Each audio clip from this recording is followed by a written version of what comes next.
Imagine walking into your garage tomorrow morning and realizing that the gleaming machine sitting there isn't your ticket to freedom. It's actually your financial prison guard, quietly stealing your wealth while you sleep. That beautiful car you worked so hard to afford isn't just transportation. It's a sophisticated wealth extraction device that's been programmed to drain your bank account for years to come. Most people believe their biggest money challenges come from housing costs or maybe those expensive coffee habits everyone talks about. They're completely wrong. The real wealth destroyer is parked right outside your front door, losing value every single day while demanding monthly tribute payments that could have made you wealthy instead. I'm Tim, and I spend an arguably unhealthy amount of time breaking down how money really works so it stops feeling like this invisible force working against you. My whole goal on this channel is to help you actually understand money so you can make decisions that buy you freedom, not just nicer looking bills. Here's something that might shock you. Right now, Americans collectively owe more than $1.6 trillion on vehicle loans. That's not billion, that's trillion with a T. To put this in perspective, that's more money than many entire countries produce in a year. We're talking about roughly 108 million car loans spread across the nation. Think about that for a moment. 1 out of every 3 people you meet is currently making monthly payments on a depreciating asset. But the numbers get even more disturbing when you look at what people are actually paying. The average monthly payment for a new vehicle has exploded to $745. That's more than many people spend on rent for an entire apartment. Even used cars are averaging over $500 per month. And here's the part that should make your stomach drop. People aren't paying these loans off quickly anymore. The average loan term has stretched to nearly 70 months for new vehicles. That's almost 6 full years of payments for something that begins losing value the moment you drive it home. Let me paint you a picture of what this really means. You're essentially signing up for a 6-year financial commitment to own something that's guaranteed to be worth significantly less every month you possess it. It's like joining a gym where they promise you'll get weaker and more out of shape with every workout you complete. The younger generation is being hit particularly hard by this wealth destruction. People in their 20s and early 30s are spending approximately 20% of their take-home income just on vehicle expenses. 20%. That's dangerously close to what financial experts recommend spending on housing. Imagine if someone told you to spend as much on your car as you do on keeping a roof over your head. It sounds absolutely insane when you frame it that way. Since 2019, average car payments have nearly doubled. Just 5 years ago, people were paying around $467 monthly. Today, we're looking at payments that are almost twice that amount. Auto loan debt has surged by nearly 64% over the past decade alone. This isn't just inflation at work. This is a fundamental shift in how we think about transportation that's quietly destroying financial futures across the country. You can see this play out in real life. A 24-year-old retail worker making $17.50 an hour signs up for a $730 monthly payment on a brand new muscle car, certain it's no big deal. Meanwhile, another person is driving a $2,000 15-year-old sedan with 250,000 miles on it. No payment, cheap insurance, and quietly funneling hundreds of dollars a month into investments. The cars look very different in the parking lot. The future net worth looks very different on a spreadsheet. Now, you might be thinking that cars are expensive but necessary. You need transportation to work, to live, to function in modern society. And you're absolutely right. Most people do need a way to get around. But here's what's happened. We've been systematically conditioned to believe that needing transportation automatically means we need a $50,000 depreciating liability with premium features and extended warranty coverage. The real problem isn't that vehicles exist or even that they cost money. The real problem is that we've normalized financial self-destruction and rebranded it as responsible adulting.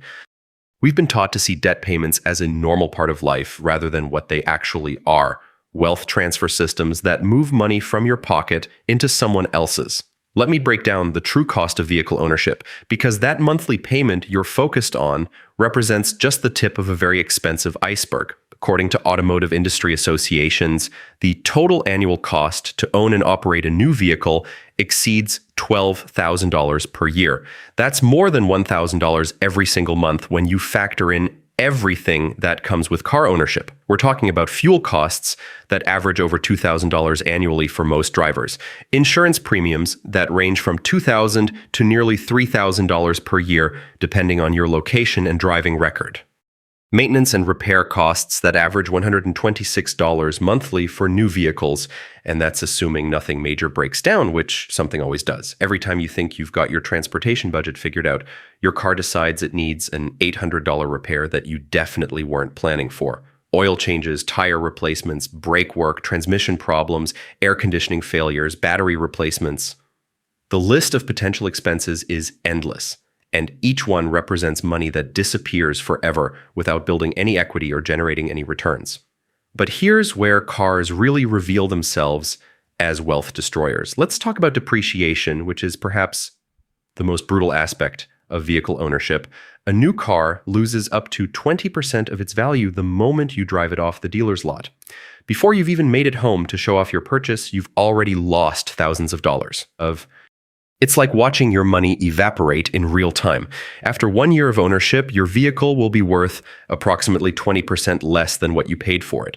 After 5 years, most cars lose up to 60% of their original value. Let that sink in for a moment. You could purchase a $50,000 vehicle today, and in 5 years, it might be worth $20,000 if you're fortunate. The average new vehicle loses approximately $5,000 in value every single year for the first 5 years of ownership. That's $5,000 of wealth destruction annually, on top of all the other costs we just discussed. Some luxury vehicles are even worse when it comes to depreciation. Take certain high-end Italian sports cars, for example. These vehicles can have 5-year depreciation rates exceeding 60%, with some models losing over $90,000 from their original purchase price. That's more money than most people earn in an entire year, simply vanishing because someone decided they needed exotic transportation to drive to the grocery store. Large luxury SUVs can lose over $60,000 in 5 years. Even supposedly practical hybrid vehicles, despite being marketed as environmentally and financially responsible choices, still lose nearly $40,000 over the same time period. These aren't just abstract numbers on a financial statement. This represents real money that real people are losing. Money that could have been invested, saved, or used to build actual wealth instead of destroying it. But here's where the situation becomes truly staggering, and this is the part most people never consider. The opportunity cost of car ownership is absolutely devastating when you run the numbers. Every dollar you spend on your vehicle is a dollar you can't invest in stocks, bonds, real estate, or any other asset that might actually grow in value over time. While your car is busy depreciating, that same money could have been working for you, generating returns, compounding, and building genuine wealth. Let's examine some calculations that will fundamentally change how you think about transportation decisions. Suppose you're choosing between a modest sedan that costs $27,000 over 5 years of ownership versus a luxury SUV that costs $118,000 over the same period. Most people focus on that $90,000 difference and think about the obvious price gap, but they're missing the real story. If you take that $90,000 difference and invest it at a conservative 6% annual return for 30 years, you'd end up with over $521,000, more than $500,000. Yeah. That's the true cost of choosing the more expensive vehicle. You're not just spending an extra $90,000, you're sacrificing over $500,000 in potential wealth accumulation. And remember, most people don't buy one car in their lifetime and drive it forever. They get caught in the cycle of upgrading every few years, always chasing newer features, better fuel economy, improved safety ratings, or simply wanting something different. Here's a calculation that should keep you awake at night. If you follow typical American car buying patterns and purchase a new vehicle every 5 years throughout your working life, the lifetime opportunity cost of those decisions exceeds $1.9 million. Nearly $2 million in missed wealth building opportunities, all because we've been programmed to think we need a new car every few years. Let me put this in perspective with a thought experiment. Imagine if someone approached you with an investment proposal. They say, give me $2 million over your lifetime, and in return, I'll provide you with Transportation that constantly breaks down, costs you money every month, and becomes completely worthless over time. You'd think they were absolutely insane. Yet that's exactly what most Americans sign up for without even thinking about it. Even if you're more conservative and keep each vehicle for 10 years instead of 5, you're still looking at an opportunity cost of over $1.5 million. Keep them for 15 years and you're still missing out on more than 1.3 million in potential wealth. No matter how you calculate it, cars represent wealth destruction on a massive scale. Now, let's explore the psychology behind vehicle purchases, because understanding why we make these financial decisions is just as important as understanding the mathematics. Cars have become status symbols in our society. We make judgments about people based on what they drive. We create assumptions about success, personality, and worth based on whether someone drives an older economy car or a brand new luxury vehicle. The automotive industry understands this psychology perfectly. They've spent billions of dollars over decades conditioning us to associate our vehicles with our identity and self-worth. Think about modern car commercials. They don't focus primarily on reliability or fuel efficiency anymore. Instead, they sell you a lifestyle and an image. They paint pictures of driving through scenic mountain roads with your family, looking successful at social gatherings, or being the adventurous type who can handle any terrain. They've convinced us that we deserve luxury, that we work hard, so we should reward ourselves, that life's too short to drive something boring. Sound familiar? It's the same psychological manipulation that keeps people buying things they can't afford to impress people they don't even particularly like. Here's what really bothers me about this situation. People will spend months researching the best smartphone to potentially save $200, but they'll walk into a car dealership and sign contracts for $60,000 worth of payments without fully understanding the true financial impact. They'll negotiate aggressively over house prices because they recognize real estate as a major financial decision, but they treat car purchases like they're buying coffee. The financing industry has made it even easier to make poor decisions. 0% financing offers, extended warranties, gap insurance, lease deals that sound too good to be true. They've created an entire ecosystem designed to separate you from your money while making you feel like you're getting an incredible deal. Let's talk about leasing for a moment, because this might represent one of the most brilliant marketing schemes ever created. You get to drive a new car, your monthly payments are lower than buying, and you can upgrade every few years. Sounds fantastic, right? Except you're literally renting a depreciating asset. You're paying someone else to absorb the depreciation losses while you receive none of the equity, however limited that equity might be. When your lease expires, you have nothing to show for all those monthly payments, except some memories and perhaps a few social media photos. Then you're right back at the dealership signing up for another lease, starting the entire cycle over again. It's like paying rent on an apartment, but never having the option to build any ownership equity. The car industry has made it incredibly convenient to stay trapped in this cycle. Trade-in programs, loyalty discounts, upgrade incentives. They make it feel like you're missing out. You don't take advantage of these opportunities. Your current car is 3 years old and running perfectly fine, but look at all the new safety features on this year's model. Your payment would only increase by $50 monthly. That seems reasonable, right? Except you just reset your payment clock back to zero and committed to another 5 or 6 years of monthly obligations. The average American will own 13 cars over their lifetime. 13. That's not because modern vehicles don't last. Today's cars can easily run for 200,000 miles or more with proper maintenance. We replace them because we've been conditioned to want the newest, latest, greatest version of everything. Meanwhile, there are people driving 15-year-old sedans with 180,000 miles who are quietly building wealth because they understand that transportation is a tool, not a status symbol. While everyone else is making car payments, they're investing that money and watching it compound over decades. Some people take it even further, selling the car, moving closer to work, or switching to transit or an e-bike, and suddenly realizing that the money they used to send to banks now quietly stacks up in their investment accounts instead. And to be clear, if cars are genuinely your main hobby and you're already maxing out retirement contributions, have no toxic debt, and are intentionally trading money for joy, that's a conscious choice.